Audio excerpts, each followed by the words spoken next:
This book is really important to me because it's a book that values freedom of thought and individual liberty.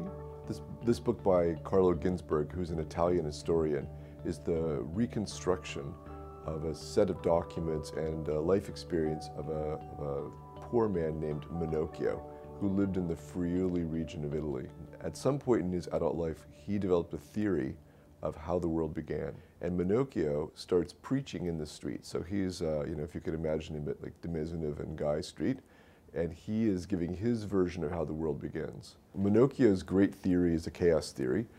Instead of believing the book of Genesis, he has his own theory, which is the earth begins in a chaos of earth, air, fire, and water, and that the earth begins to form sort of like cheese begins to form out of milk.